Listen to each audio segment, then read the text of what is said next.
ಇದೆಲ್ಲವೂ ಕೂಡ ರಾಜಕೀಯ ಕೆಸರಾಟಗಳು. ಆದರೆ ಮೃತನ ಮನೆಯಲ್ಲಿ ಇವತ್ತು ಮಡುಗಟ್ಟಿದೆ ಶೋಕ. ಯಾಕಂದರೆ ಮೃತ ರಾಜಶೇಖರ್ ಮನೆಗೆ ಈಗ ಮೃತದೇಹವನ್ನು ತರಲಾಗಿದೆ. ಹುಸೇನ್ ನಗರದಲ್ಲಿರುವಂಥ ರಾಜಶೇಖರ್ ಮನೆ.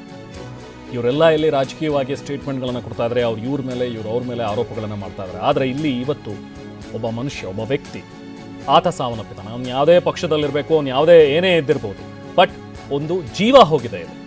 ಅದ್ರ ಬಗ್ಗೆ ಇವ್ರಿಗೆ ಸೀರಿಯಸ್ನೆಸ್ ಇರಬೇಕು.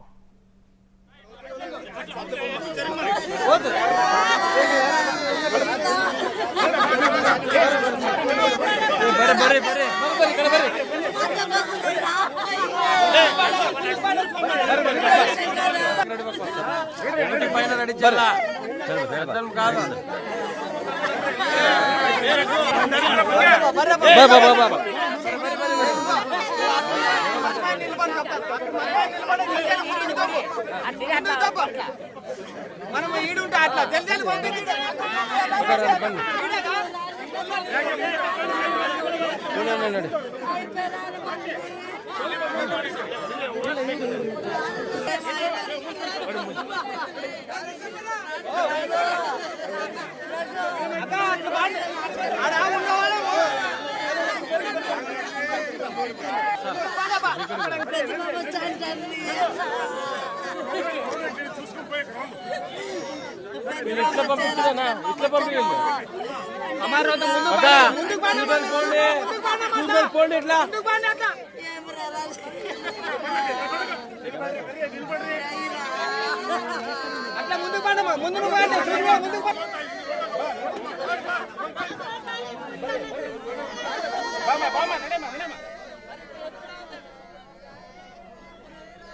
ಸೊ ಈಗ ಅವರ ನಿವಾಸದಲ್ಲಿ, ರಾಜಶೇಖರ್ ನಿವಾಸದಲ್ಲಿ ದುಃಖ ಮಡುಗಟ್ಟಿದೆ. ಯಾಕಂದರೆ ಆತನ ಮೃತದೇಹವನ್ನು ಈಗ ಮನೆಗೆ ತೆಗೆದುಕೊಂಡು ಬರಲಾಗಿದೆ. ಅನ್ಯಾಯವಾಗಿ ನಮ್ಮ ಮನೆ ಮಗ ಸತ್ತೋಗಿದ್ದಾನೆ ಅನ್ನುವಂಥದ್ರ ಬಗ್ಗೆ ಅವರಲ್ಲಿ ಆಕ್ರೋಶ ಇದೆ, ದುಃಖ ಇದೆ.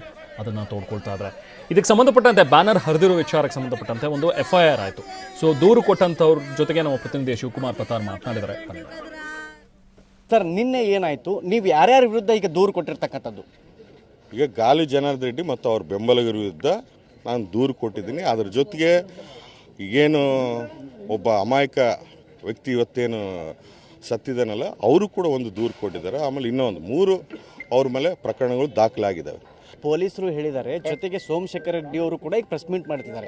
ಗುಂಡು ಸಿಡಿದಿದ್ದು ಒಬ್ಬ ಖಾಸಗಿ ವ್ಯಕ್ತಿಯಿಂದ ಪೊಲೀಸರು ಹೇಳಿದ್ದಾರೆ. ಪೊಲೀಸರು ಫೈರ್ ಅಲ್ಲದ ಖಾಸಗಿ ಅವ್ರದ್ದು ಅಂತ ಹೇಳಿ. ಸೋಮಶೇಖರ್ ರೆಡ್ಡಿ ಅವರ ಆರೋಪ ಏನಂದ್ರೆ ಭರತ್ ರೆಡ್ಡಿ ಅವ್ರ ಗನ್ಮ್ಯಾನಿಂದನೇ ಗುಂಡು ಸಿಡಿದಿದೆ ಅಂತ ಹೇಳ್ತಿದ್ದಾರೆ ಅವರು.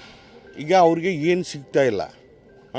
ವ್ಯವಸ್ಥಿತವಾಗಿ ಒಂದು ದಿವಸ ಮುಂಚೆನೇ ಆಂಧ್ರಲಿಂದ ಎಲ್ಲ ಪುಡಿ ರೌಡಿಗಳನ್ನ ಗುಂಡಾಗಳನ್ನ ಕರೆಸ್ಕೊಂಡು ಪೆಟ್ರೋಲ್ ಬಾಂಬು ಮತ್ತು ಆಮೇಲೆ ಕಲ್ಲುಗಳು 40 mm ಕಲ್ಲುಗಳು ಒಬ್ಬೊಬ್ರಿಗೆ ಹೊಡೆದ್ರೆ ಪಾಪ ನನಗೆ ಬಂತ, ಸೀದಾ ನನಗೆ ತಲೆ ಹೊಡೆಯೋದು.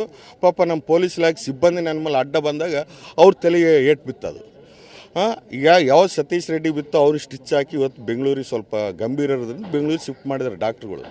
ಆದರೆ ಅವರು ಮಾಡ್ತಾ ಇರೋ ಒಂದು ಇದೇನು ಇಂಥ ತುಚ್ಛ ರಾಜಕೀಯ ನನ್ನ ಜೀವನದಲ್ಲೇ ನಾನು ನೋಡಿದ್ರಿ. ಇಷ್ಟು ವರ್ಷ ನೀವು ಸ್ಥಳದಲ್ಲಿದ್ರಿ, ಏನಾಯ್ತು ಸರ್? ಫಸ್ಟ್ ಫೈರ್ ಆಗಿದ್ದು ಎಲ್ಲಿಂದ ಅಂತ? ಫಸ್ಟ್ ಫೈರ್ ನೋಡ್ರಿ ಸರ್, ಅಲ್ಲಿ ನಾವು ಅಲ್ಲಿದ್ದಾಗ ಯಾವಾಗ 7 ಗಂಟೆ ಸುಮಾರು 7 ಗಂಟೆ ಸುಮಾರದಲ್ಲಿ ಏನಾಗ್ತೈತೆ, ಆ ಬ್ಯಾನರನ್ನು ಖುದ್ದಾಗಿ ಅವರೇ ಬರ್ತಾರೆ, ಅವ್ರ ಬೆಂಬಲಿಗರು ಬಂದು ಅದನ್ನು ತೆರವು ಮಾಡಿ ಏಕಾಏಕಿ ನಮ್ಮಲ್ಲಿ ದಾಳಿ ಮಾಡ್ತಾರೆ.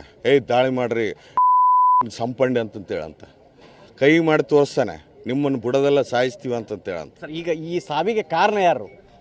ಈ ಸಾವಿಗೆ ಕಾರಣ ಗಾಲಿ ಜನಾರ್ದನ್ ರೆಡ್ಡಿ ಮತ್ತು ಅವರೆಲ್ಲ ಬೆಂಬಲಿಗರು. ಈಗಾಗಲೇ ಅವ್ರ ಮೇಲೆ ಇಡೀ ಉಚ್ಚ ನ್ಯಾಯಾಲಯ ಕೂಡ ಅವ್ರನ್ನ ಒಂದು ದೋಷಿ ಅಂತಂತೇಳಿ ಇವತ್ತಾಗಲೇ ತೀರ್ಮಾನ ಕೂಡ ಮಾಡಿದೆ. ಅವನು ಕಳ್ಳ ಅಂತಂತೇಳಿ ತೀರ್ಮಾನ ಆಗಿದೆ. ಈಗ ಮತ್ತೆ ಸರ್ವೆ ಆಫ್ ಇಂಡಿಯಾ ಕೂಡ ಅವ್ರ ಮೇಲೆ ಗಡಿ ಒತ್ತುವರಿ ಆಗಿದೆ ಅಂತಂತೇಳಿ ಅದನ್ನು ಸಾಬೀತಾಗಿದೆ. CC ಅವರು ಕೂಡ ವರದಿ ಕೊಟ್ಟಿದ್ದಾರೆ. ನಮ್ಮ ಕಾಂಗ್ರೆಸ್ ಕಾರ್ಯಕರ್ತನ ಅಮಾಯಕಿನ ಮಿಸ್ಫೈರ್ ಮಾಡಿ ಅದನ್ನು ಆ ವಿಡಿಯೋಗಳು ಕೂಡ ನಾನು ಇವತ್ತಿಲ್ಲ ನಾಳೆ ಕೊಡ್ತೀನಿ. ನಮ್ಮ ಶಾಸಕರೇ ಅದನ್ನು ಕೊಡ್ತಾರೆ. ಕಂಪಲ್ಸರಿ ಅವ್ರು ಅರೆಸ್ಟ್ ಆಗಬೇಕು. 3 ಪ್ರಕರಣಗಳು ದಾಖಲಾಗಿದ್ದಾವೆ. ಒಂದು ಕೊಲೆ ಕೇಸಲ್ಲಿ 302 ಮತ್ತು 307 ಮತ್ತು ಅಟ್ರಾಸಿಟಿ ಎಲ್ಲವೂ ಆಗಿದ್ದಾವೆ. ಅದಕ್ಕೆ ಅವರು ಅರೆಸ್ಟ್ ಆಗಲೇಬೇಕನ್ನೋದು ನಮ್ಮ ಅಭಿಪ್ರಾಯ. ಇದಿಷ್ಟು ಚಾನಲ್ ಶೇಖರ್ ಅವರ ಮಾತು. ಕ್ಯಾಮ್ರಾ ಪರ್ಸನ್ ಮಾರುತಿ ಜೊತೆ ಶಿವಕುಮಾರ್, TV9 ಬಳ್ಳಾರಿ.